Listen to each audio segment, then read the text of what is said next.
ರಾಜ್ಯದ ಪ್ರತಿಷ್ಠಿತ ದೇವಸ್ಥಾನ ಹಾಗೂ ಕರ್ನಾಟಕದ ಅತ್ಯಂತ ಹೆಸರಾಂತ ದೇವಸ್ಥಾನ ಅಂತ ಹೇಳಲಾಗುತ್ತಿರುವ ಮಲೆ ಮಹದೇಶ್ವರ ಸ್ವಾಮಿ ಬೆಟ್ಟದಲ್ಲಿ ಮಲೆ ಮಹದೇಶ್ವರ ಬೆಟ್ಟ ಇವಾಗ ಬೇಸಿಗೆ ರಜೆಯ ಸಂದರ್ಭದಲ್ಲೂ ಕೂಡ ಯುಗಾದಿ ಶಿವರಾತ್ರಿ ಜಾತ್ರೆ ಪೂರ್ಣಗೊಂಡಿದ್ದರೂ ಸಹ ಭಕ್ತರ ಸಂಖ್ಯೆಗೇನು ಕಡಿಮೆ ಇಲ್ಲ.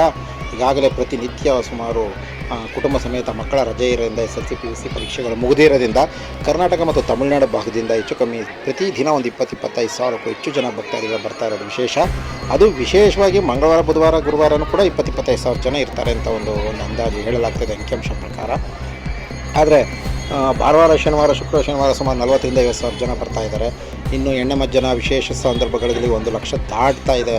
ಹೀಗಾಗಿ ಭಕ್ತರ ಸಂಖ್ಯೆ ಮಿತಿ ಮೀರ್ತಾ ಇರೋದ್ರಿಂದ ಈ ಬೇಗೆಯಲ್ಲಿ ಬಿಸಿಲಿನ ತಾಪ 35, 36, 37 ಡಿಗ್ರಿ ಇದ್ದರೂ ಕೂಡ ಮಲೆ ಮಹದೇಶ್ವರ ಸ್ವಾಮಿ ದೇವಸ್ಥಾನ ಇದನ್ನೆಲ್ಲನೂ ಸಹಿಸಿಕೊಂಡು ಈ ಭಕ್ತಾದಿಗಳ ಸಂಖ್ಯೆ ಇಲ್ಲಿ ಬರೋರ ಸಂಖ್ಯೆ ಇವತ್ತೇನು ಕಡಿಮೆ ಆಗ್ತಾ ಇಲ್ಲ. ಹಾಗಾಗಿ ಕರ್ನಾಟಕದಲ್ಲಿ ಯುಗಾದಿ ಹಬ್ಬ ಚಾಂದ್ರಮಾನ ಯುಗಾದಿ ಹಬ್ಬ ಮುಗಿದಿದ್ದರೂ ಕೂಡ ತಮಿಳುನಾಡಿನಲ್ಲಿ ಈಗ ಸೌರಮಾನ ಯುಗಾದಿ ಪ್ರಾರಂಭ ಆಗಿದೆ.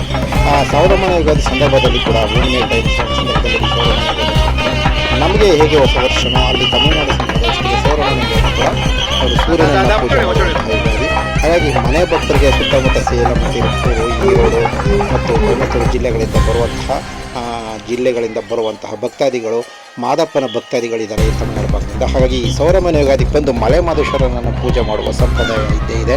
ಹಾಗಾಗಿ ಅವರು ಕೂಡ ಈ ಹಬ್ಬಕ್ಕೆ ಬಂದು ವಿಶೇಷವಾಗಿ ಕರ್ನಾಟಕಕ್ಕಿಂತ ಹೆಚ್ಚಾಗಿ ತಮಿಳುನಾಡು ಭಕ್ತರು ಈಗ ಜಾಸ್ತಿ ಬರ್ತಾರೆ. ಹಾಗಾಗಿ ಮತ್ತು ಪ್ರವಾಸಿಗರ ಸಂಖ್ಯೆ ಜಾಸ್ತಿ ಇದೆ. ಮತ್ತು ಈ ಭಾಗದಲ್ಲಿ ಒಗೆನ್ಕಲ್ ಆಗಿದೆ ಮತ್ತು ಈಗಾಗಲೇ ಸಫಾರಿಗಳು ಪ್ರಾರಂಭ ಆಗ್ತಾ ಇದೆ. ಮತ್ತು ನಾಗಮಲೆಗೆ ಕೂಡ ಈಗ ಟಿಕೆಟ್ ವ್ಯವಸ್ಥೆ ಮೂಲಕ ಅರಣ್ಯ ಇಲಾಖೆಯವರು ಮಾಡಿದ್ದಾರೆ. ಈಗ ಅಜ್ಜಿಪುರ ಒಂದು ಸಫಾರಿ ಕೇಂದ್ರ ಪ್ರಾರಂಭ ಆಗಿದೆ. ಮತ್ತು ಬಿಜಿಪಾಳ್ಯ ಇದೆ, ಗೋಪಿನಾಥಂ ಸಫಾರಿ ಕೇಂದ್ರಗಳ ಪ್ರಾರಂಭ ಆಗಿದೆ. ಈಗ ನಾಗಮಲೆಗೆ ಅರಣ್ಯ ಇಲಾಖೆಯವರು ವ್ಯವಸ್ಥೆ ಮಾಡ್ತಾ ಇದ್ದಾರೆ. ಹೀಗಾಗಿ ಒಂದಷ್ಟು ಭಕ್ತಾದಿಗಳ ಸಂಖ್ಯೆ ದಿನೇ ದಿನೇ ಏರ್ತಾ ಇದೆ. ಹಾಗಾಗಿ ಒಂದಷ್ಟು ಪ್ರವಾಸೋದ್ಯಮ ಕೂಡ ಈ ಒಂಚೂರು ಲೈಟಾಗಿ ಡೆವಲಪ್ ಮಾಡೋದು ಕಾಣ್ತಾ ಇದೆ. ಆದರೆ ಮಾದಪ್ಪನ ಭಕ್ತರ ಸಂಖ್ಯೆ ಅಂತೂ ದಿನದಿಂದ ದಿನಕ್ಕೆ ಹೆಚ್ಚಾಗ್ತಾ ಇದೆ ಅಂತ ಹೇಳಲಾಗ್ತಿದೆ, ಅದರಲ್ಲಿ ಎರಡೇ ಮಾತಿಲ್ಲ. ಹಾಗಾಗಿ ಭಕ್ತರನ್ನು ಸಹಿಸುವ ನಿಟ್ಟಿನಲ್ಲಿ ಹೆಚ್ಚಿನ ಡೆವಲಪ್ಮೆಂಟ್ಸ್ ಅಂದರೆ ಭಕ್ತರಿಗೆ ಬೇಕಾದಂತಹ ಉಚಿತ ದಾಸೋಹ ವ್ಯವಸ್ಥೆ ಪ್ರಮುಖವಾಗಿ ಈ ಮಹದೇಶ್ವರ ಬೆಟ್ಟದಲ್ಲಿ ಸುಮಾರು 1 ಲಕ್ಷ ಆಗಲಿ, 2 ಲಕ್ಷ ಆಗಲಿ, 3 ಲಕ್ಷ ಆಗಲಿ, 4 ಲಕ್ಷ ಭಕ್ತರು ಬಂದರು ಬೆಳಿಗ್ಗೆ 6, 7, 8 ಗಂಟೆಗೆ ಪ್ರಾರಂಭ ಆದರೆ ರಾತ್ರಿ 10, 11 ಗಂಟೆ 12 ಗಂಟೆವರೆಗೂ ಕೂಡ ಅಲ್ಲಿ ಜನಸಂಖ್ಯೆ ಮತ್ತು ಭಕ್ತರ ಸಂಖ್ಯೆ ಅನುಗುಣವಾಗಿ ಉಚಿತ ದಾಸೋಹ ವ್ಯವಸ್ಥೆಯನ್ನು ಮಾಡ್ತಾರೆ. ಪ್ರತಿದಿನ ಮಧ್ಯಾಹ್ನ 12:30 ಮಧ್ಯಾಹ್ನ 3 ಗಂಟೆವರೆಗೂ ಊಟದ ವ್ಯವಸ್ಥೆ ಇರ್ತದೆ. 2:30ವರೆಗೂ ಊಟದ ವ್ಯವಸ್ಥೆ ಇರ್ತದೆ. ಸಂಜೆ ಮತ್ತು 7 ಗಂಟೆ ಸ್ಟಾರ್ಟ್ ಆಗುತ್ತೆ. ರಾತ್ರಿ 10 ಗಂಟೆವರೆಗೂ ಊಟದ ವ್ಯವಸ್ಥೆ ಇರ್ತದೆ. 9:30, 10 ಗಂಟೆವರೆಗೂ.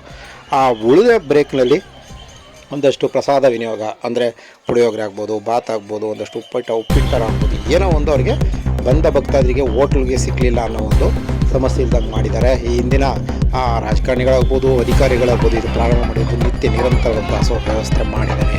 ಮತ್ತು ಭಕ್ತರ ಸಂಖ್ಯೆ ಅನುಗುಣವಾಗಿ ಜಾತ್ರಾ ಉತ್ಸವದಲ್ಲಿ ಬೆಳ್ಳಿ ರಥೋತ್ಸವ ಬೆಳಗ್ಗೆ 8 ಗಂಟೆಗೆ ಪ್ರಾರಂಭ ಆಗುತ್ತೆ ಪ್ರತಿದಿನ. ಅದಕ್ಕೂ ಟಿಕೆಟ್ ಕೊಡ್ತಾರೆ. ಅದರಲ್ಲಿ ಗುಂಪಲ್ಲಿ ಎಷ್ಟು ಜನ ಬೇಕಾದರೂ ಟಿಕೆಟನ್ನು ವಿತರಣೆ ಮಾಡೋದ್ರಿಂದ ದೇವಸ್ಥಾನ ಸುತ್ತ ಪ್ರದೇಶದಲ್ಲಿ ಮಲೆ ಮಹದೇಶ್ವರ ದರ್ಶನ ನಡೀತದೆ ವಿಶೇಷವಾಗಿ. ಮತ್ತು ಚಿನ್ನದ ರಥೋತ್ಸವ ರಾತ್ರಿ 7-8 ಗಂಟೆ ಪ್ರಾರಂಭ ಆದರೆ ಅದು ಕೂಡ 7 ಗಂಟೆ ಇದು ಬೆಳಗ್ಗೆ 7 ಗಂಟೆಗೆ ಟಿಕೆಟ್ ಕೊಡೋಷ್ಟು ರಾತ್ರಿ ಬೆಳಗ್ಗೆ 7 ಗಂಟೆ ಬೆಳ್ಳಿ ರಥೋತ್ಸವ. ಹಾಗಾಗಿ ಅದಕ್ಕೆ ಹೆಚ್ಚಿನ ಟಿಕೆಟ್ಗಳು ನಡೀತಾ ಇದೆ. ಸೋಮವಾರ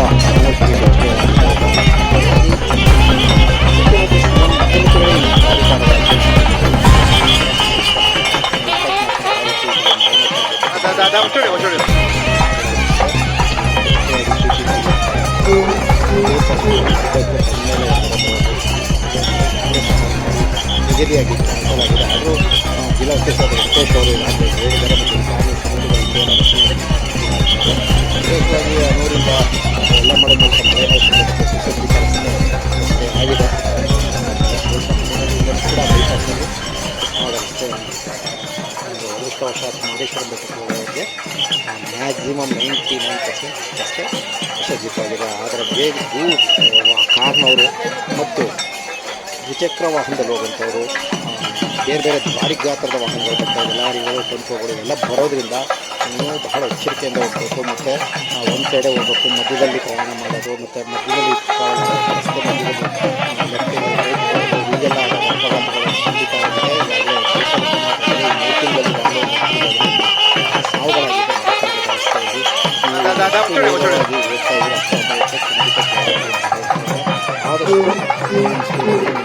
ಆದಷ್ಟು ಮಾಡಬೇಕು ಮತ್ತು ಸಾಧ್ಯವಾದಷ್ಟು ನಿಮ್ಗೆ ಏನು ರೋಡ್ ಮಾರ್ಕ್ ಇದೆ ಆ ಮಾರ್ಕಲ್ಲಿ ಹೋಗಬೇಕಾಗುತ್ತೆ. ಯಾಕೆಂದರೆ ಇನ್ನೂ 4 ರಸ್ತೆಗಳಾಗೋ ಸಾಧ್ಯತೆಗಳಿದೆ. ಅದು ಇನ್ನೂ 1-2 ವರ್ಷ ಆಗ್ತದೆ. KCF ರಸ್ತೆ ಮಾಡ್ತಾರೆ, 100ರಿಂದ ಮಹೇಶ್ವರ ಮಠ ಮಾಡಬೇಕು ಅನ್ನೋ ಯೋಜನೆಗಳಿದೆ. ಈಗಾಗಲೇ ಮುಖ್ಯಮಂತ್ರಿಗಳ ಕಡೆಯಿಂದ ಬಜೆಟಲ್ಲಿ ಸೇರಿಸುವಂಥ ಪ್ರಯತ್ನ